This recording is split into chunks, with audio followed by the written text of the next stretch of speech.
Good evening. This is a brief global outlook. Great power competition and opening Arctic routes shape today's map. Pressure comes through diplomacy, sanctions, energy access and law enforcement tools. Why it matters? Stability and trade depend on it. We'll examine two developments shaping debate. First, the US idea of potentially purchasing Greenland, publicly floated in 2019 and later revisited in public discussion. We'll outline the context and reactions. Second, US Department of Justice criminal charges against Venezuela's Nicolas Maduro announced in 2020. We'll note the allegations, responses and regional implications. Our aim: provide background, notable reactions and practical implications, without advocacy. Structure: 1. Greenland. 2. Maduro. 3. Conclusions. Greenland proposal. Background. In 2019, reports surfaced that President Donald Trump explored whether the United States could purchase Greenland. The idea entered headlines via media reports and official comments. Greenland and Denmark quickly stated the island was not for sale. Historically, the United States has acquired territory by purchase, the Louisiana Purchase, and Alaska from Russia in 1867, so the notion had precedent. The US has also maintained a long presence at Thule Air Base in northwest Greenland, central to missile warning and space tracking since the early Cold War. Rationale discussed at the time included Greenland's strategic Arctic location, access to North Atlantic and polar routes, and extended radar and satellite reach. Resources were often cited: minerals and rare earths, as well as potential energy and critical materials tied to emerging industries. Logistics factored in: Arctic research support, search and rescue coverage, and streamlined military resupply in extreme environments. Still, the proposal remained exploratory. There was no purchase, and Greenland's autonomy within the Kingdom of Denmark was affirmed. The episode highlighted renewed global attention on the Arctic, where climate shifts open routes and strategic calculations evolve. In that context, discussions about Greenland reflected enduring defence priorities, not just headlines of the day. It was a convergence of history, strategy and media, an old idea resurfacing in a new Arctic reality. Understanding this background clarifies why Greenland appears in today's narratives, before rumour adds more than the record can bear. Across the North Atlantic, Greenland, autonomous within the Kingdom of Denmark, drew global notice after a purchase idea surfaced. Greenland's government stated plainly, not for sale. Leaders emphasised self-rule and decisions made with Denmark, not external bidders. Denmark's response followed. The then Prime Minister called the proposal unrealistic, some said absurd, reaffirming Danish sovereignty. A diplomatic exchange ensued, public statements in Copenhagen and Nuuk clarifying positions and the constitutional framework. Context: Greenland is part of the Kingdom of Denmark with broad autonomy. Denmark handles foreign and defence policy. Officials reiterated, Greenland is not for sale. Any decisions rest with Danish and Greenlandic authorities under established law. The United States clarified continued cooperation with Denmark and Greenland, security, science and Arctic coordination.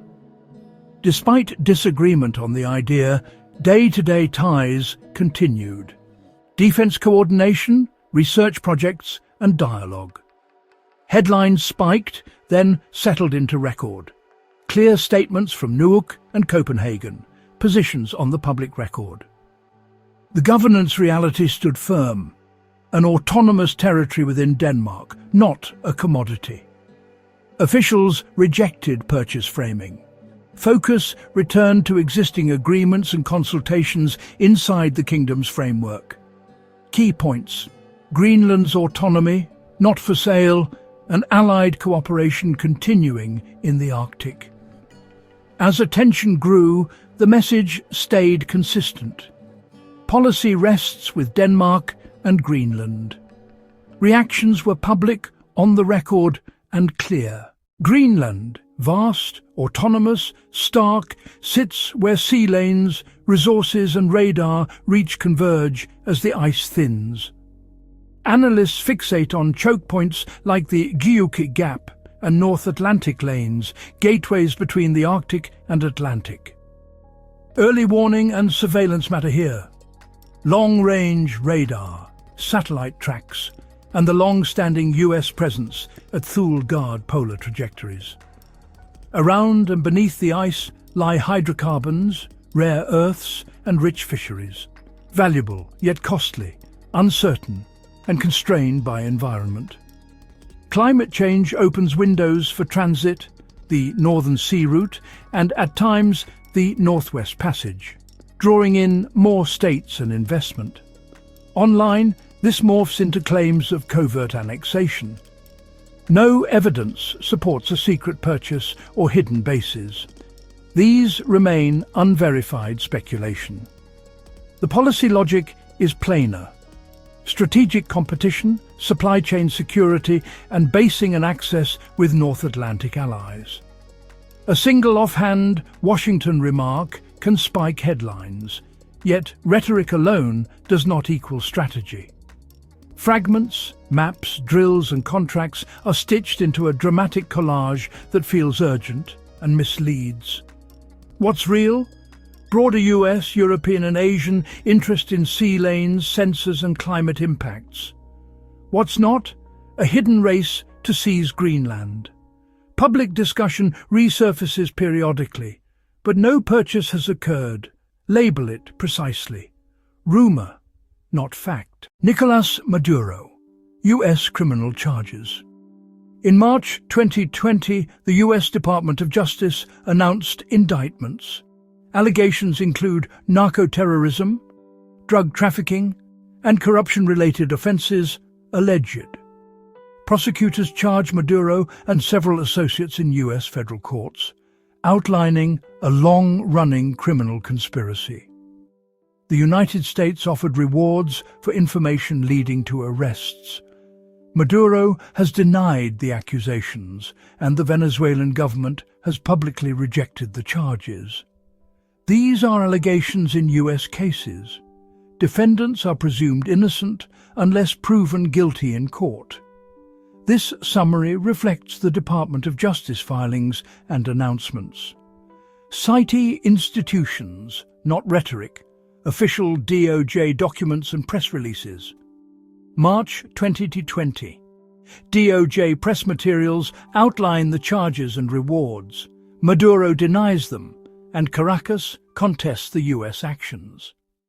Since the Chavez era, Washington-Caracas relations have been adversarial, shaped by ideology, oil, and regional alignments.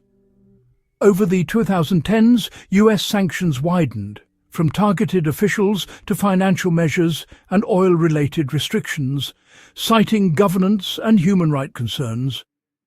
After the 2018 election and the 2019 crisis, competing claims to legitimacy hardened positions at home and abroad. Oil remained central. Licenses, exemptions and market shifts mixed with humanitarian carve-outs as economic collapse deepened the crisis.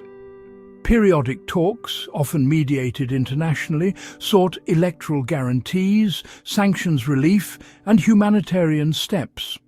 Prisoner releases, extraditions and legal cases periodically reshaped leverage and opened narrow windows for dialogue.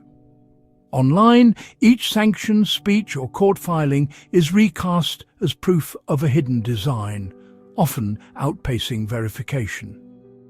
In reality, multiple actors and domestic constraints drive policy. No publicly available evidence confirms a single master plan. A simple timeline: 2000s confrontations, mid-2010s sanctions growth, late 2010s legitimacy dispute, 2020s selective talks, clarifies sequence over speculation. Label carefully, these are documented events framed by policy and politics. Sweeping hidden-hand theories remain unverified unless supported by evidence. After the charges, the street-level mood in Venezuela turns vigilant. Statements fly, cameras roll, and institutions brace for scrutiny. Domestic politics polarize. Government figures deny politicization, opposition leaders call for due process and guarded talks to prevent escalation. Security forces adopt a watchful posture, visible around courts and ministries, emphasizing order while avoiding overt confrontation. Official channels cite procedure. Prosecutors announce steps, defense teams signal appeals, and calendars, not rumors, set the pace. Abroad, reactions diverge. Allies like Cuba and Russia criticize external pressure. Several Western partners stress accountability and human rights benchmarks. At multilateral forums, positions vary. Debates at the OAS and UN highlight due process, sovereignty, and the limits of outside leverage. Embassies issue statements, some summon envoys or revise travel advisories, symbolic steps that signal concern without breaking ties. Practical constraints loom. Extradition is unlikely when defendants remain in office and on home soil. Jurisdictions collide with sovereignty. Cross-border cases hinge on presence and cooperation. Absent that, tools shift to sanctions, visa bans, and targeted financial measures. Net effect: sharper rhetoric, selective cooperation, and slow legal timelines. Evidence, not speculation, will determine outcomes. Verification discipline matters. Track primary filings, official communiques, and multilateral records, and pause before sharing. Step back. What do these stories actually show us? Greenland illustrates renewed focus on Arctic strategy as climate opens routes and resources. It raises long-term questions of basing, surveillance, and stewardship, not secret plots. Venezuela shows how law enforcement tools can intersect with foreign policy and regional diplomacy. Warrants, sanctions, and extradition treaties sit alongside negotiations and pressure. Institutions, courts, legislatures, alliances channel and constrain what states actually do. Geography sets incentives and limits, from sea lanes to borders to distance. Rumor collapses nuance, policy by contrast moves through place, rules, and capacity. Separate dramatic narratives from the slower mechanics of governance and verification. In practice, law defines tools and limits. Process and evidence matter more than whispers. Keep this lens: geography, institutions, and law, before judging any claim.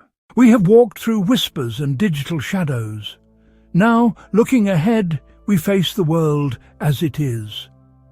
Expect continued Arctic competition and cooperation on safety, science, and search and rescue across opening sea lanes. Real assets matter: shipping corridors, satellite coverage, and weather windows where pragmatism can outrun rhetoric. In Venezuela, policy will keep evolving with negotiations, elections, and humanitarian needs shaping each step. Track primary sources, official statements, legal filings, and multilateral reports before leaping to conclusions. Compare independent outlets, read primary documents, and slow down. Verification beats velocity. Power is shifting in a connected world. Tensions rise and cool as interests collide, and sometimes align. Keep context in frame: who, when, and why. Be skeptical of sensational claims without evidence. Evidence first, context always. Until then, listen for proof, above the whispers.